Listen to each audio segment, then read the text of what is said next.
Hey everyone and welcome back to the channel. So in today's video, we are week 2 of incidents of the week. This week was slightly better than last week, fewer incidents, but lots to discuss. I hope you all enjoy this video and I'll see you all in the next one. Thank you so much. There's an incident in. Who on? It looks like Martin. Yellow flag. Car on the left. Go right.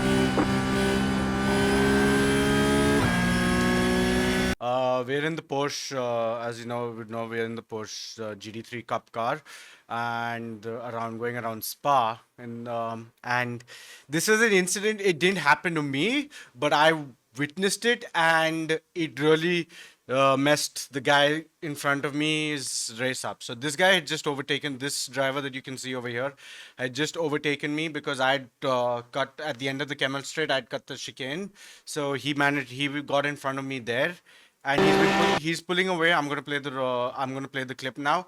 He's pulling away, but I'll play it from this view first, and then we'll replay it and discuss it.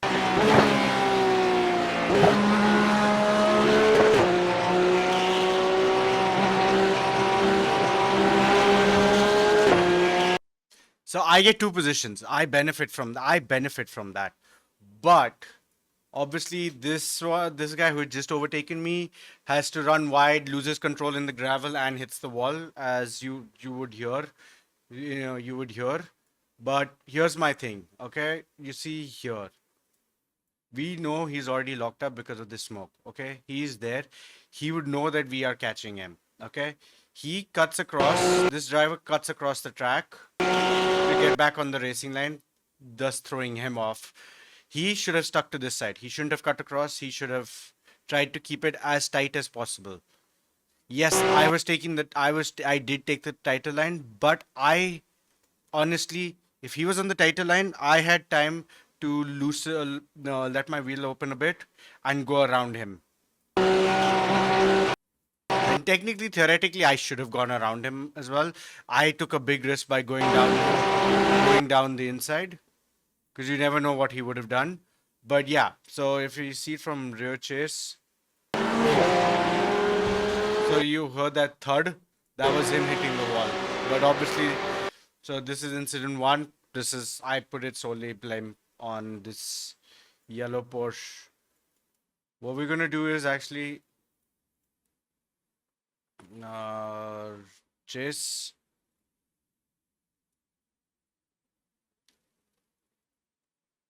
Alright, let's see what happened. We're riding on board with them.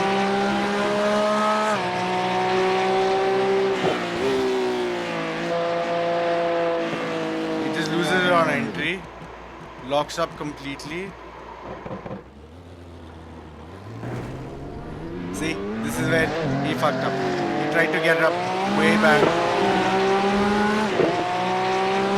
Yeah, he messed up. Honestly,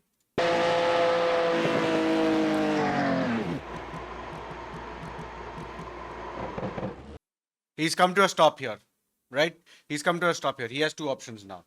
Either he backs off the track, or he drives and holds on the grass while the two cars went until there's a gap.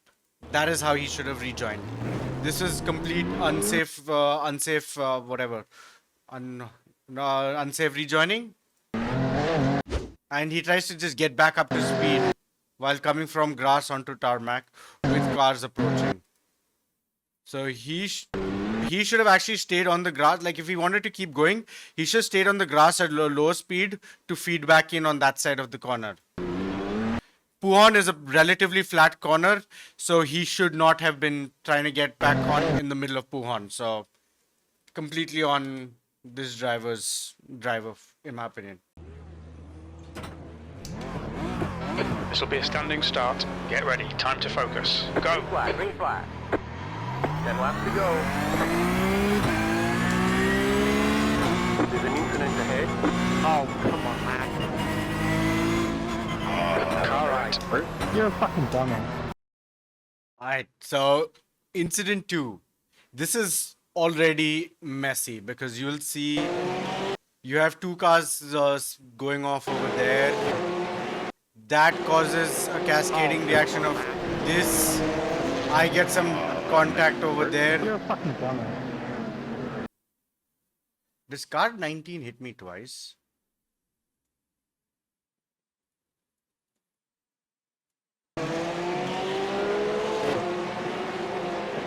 Oh, come on, man. Only once. And then I get this contact over here. You're a fucking dumbass. So I get a decent start. This guy gets an even better start. Oh, come on. He gets squeezed. Oh, shut up. He gets squeezed by this because he's trying to avoid that. So what we're going to do is let's jump ahead and find that incident, see what happens there, and then because everything is as a result of that incident. So let's, yeah. All right, this guy's starting P3. Now let's.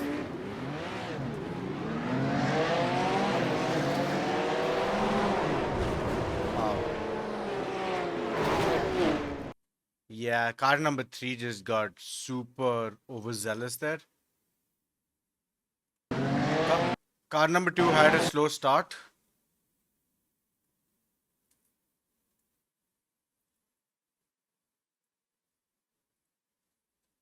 Alright, let's see this.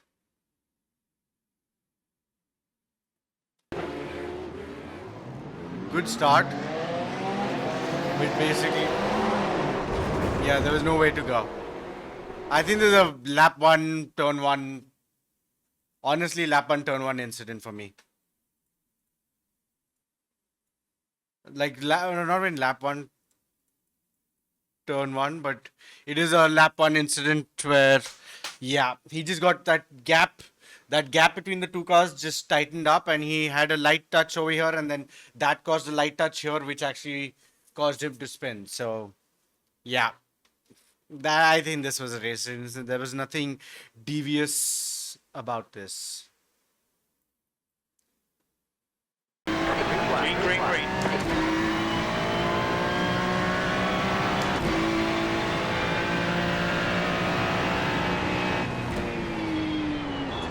On your right. What Right the side's clear. This play out for from the chase camera, and then we can see what happened and then discuss everything. So obviously this is the Ferrari GT3 challenge. We're all in Ferrari GT3s, the 296, and yeah, I'll let this play.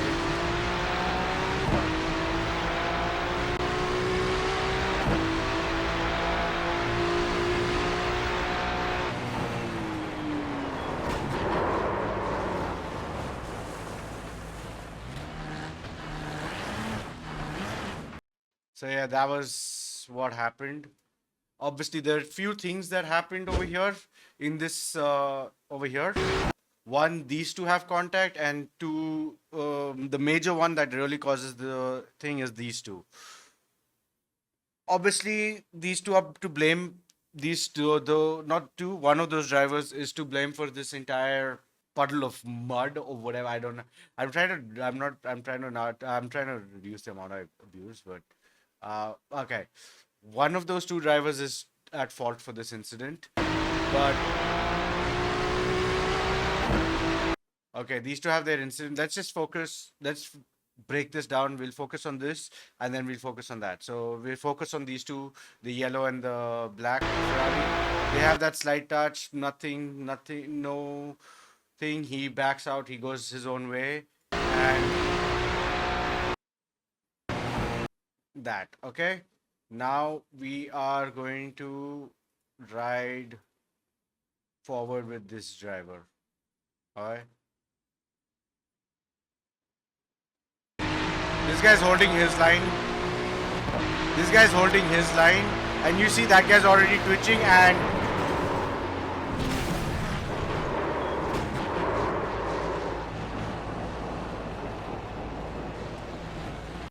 so obviously it is this red Ferrari. For me, it is this red Ferrari, the number 9 car, at fault, because you see This guy is on the left side of the track. He's on the racing line, and he stays there. He doesn't move. He doesn't move. He's holding his line. And you see this driver is already like twitching, and you see the way like that, and then he just cuts across, and causes this collision. Okay. Now, when it comes to me,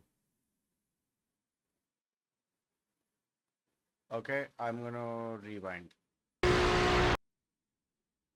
Okay, so obviously I saw that happen, and I kind of hesitated because you see over here, if you see my input over here, I lift off a bit and then a lot brake, and here is where I make my mistake. This is the mistake I make, in my opinion. Okay? I brake and I know he's coming here. I should have aimed for this side. I should have aimed for there. I shouldn't have tried to come in front of him. That is my mistake. This car, number 9, is to blame for this entire incident. But obviously, I got caught up in this. But I'm at fault for. I should have gone to the right of the driver. I shouldn't have tried to come to the left and take what the. So that is on me.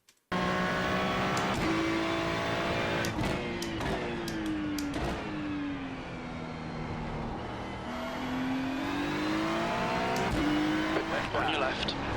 What is he doing? Still clear left. Blue flag.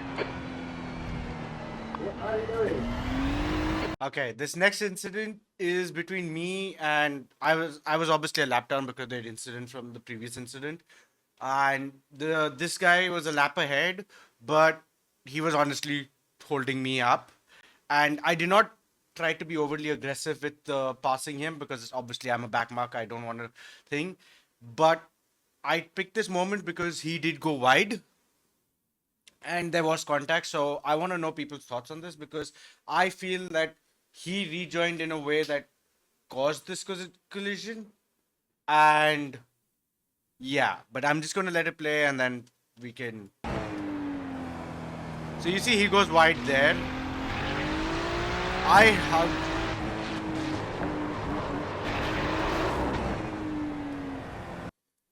So he goes wide. So I'm going to talk now. Okay. So you see how he goes wide there. He goes wide over there. And I'm already here. So he should know that I am on his inside because a radar or whatever would have said that a car's on, or would have shown that my car was there, right? My thing is, this it's not like this track is a narrow track over here. It is pretty wide. 2 cars can go through easily. Considering that he's off throttle, he's just getting back onto the throttle. He should have kept it straight and tried to just get the line for the next corner. He cuts across to get the optimal line when he was offline, causing this contact. And yeah, I feel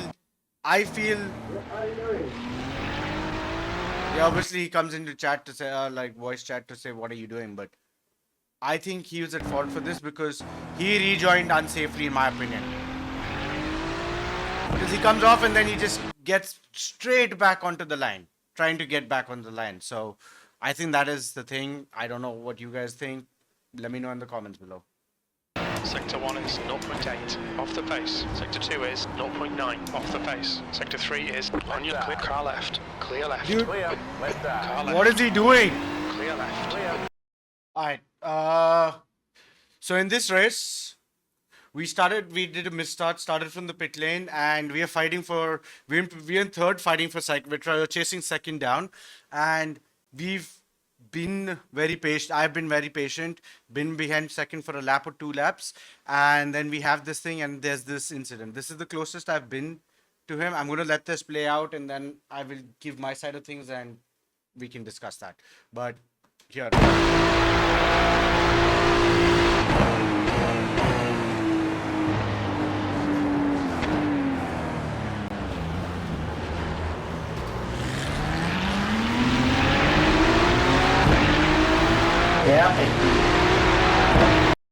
So here's what I think, and my thinking is that one, because of the way this track is, this section of the track is, you technically do have two lines. Okay. One. Okay, so I've just muted this because so I can talk. But okay, obviously this part you have to go to the actual racing line, which is the wider line, and there's the tighter line. Okay, the tighter line is obviously slower, but it gives you the inside so thing. Before we even enter, before so for me the way I see it is, before we even enter that segment, I already committed to the inside line. I committed saying that I'm going down the inside line, you need to give, like, he needs to give me the space. And obviously going down the inside here, I wasn't alongside him, but he left the room for me here. He left the room for me here, which was absolutely fine, but he also went wide. Okay, which enabled me to get here where I'm on the inside and he closes the door on me. I even go further off than I would normally. Normally, I would my right tires would be on this section of the track, but I even went further to the right. But he cuts across me, and it's not like I was dive bombing him where last moment I pulled out and dove, tried to outbrake him. Okay, I was already committed to this line, so in my opinion, I was entitled to more room, especially considering that he's coming off from off track again, like again similar to the previous incident we talked about. He's coming from off track to on track. He should have left more room for me there, because obviously he had to let off the throttle. I didn't have to let off the throttle more than the usual. So we have that contact. I straighten him out and I continue, but obviously I have a significant amount of damage. You're pulling away from the car behind. The gap is 3.2 seconds. Car left. Sorry. Clear Sorry. left. Clear. Car on the left. Car left. Incident in the second forge. Looks like ring. Still there. Still there.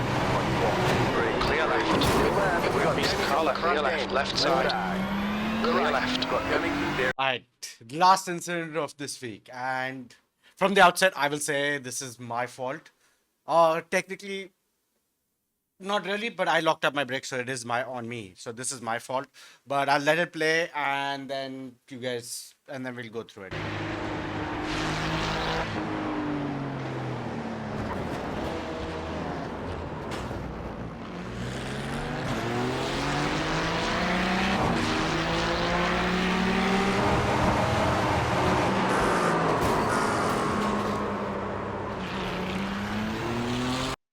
Okay, so what happened is, obviously I was catching this driver. I think we were about, I want to say an hour. I finished my first stint, so this is about an hour into the race. I'm not going to say fatigue or anything, but obviously I was trying to get past this, and I underbraked slash, even though I didn't have that much pressure, I managed to lock my brakes, which caused this incident. Okay. And then what caused this incident was I was trying to type sorry to the driver and I caused a bigger incident. So honestly, this was just me trying to do too many things at one time, but this was all my fault and had to end with me being an idiot. So thank you, and I'll see you all in the next video. Thank you.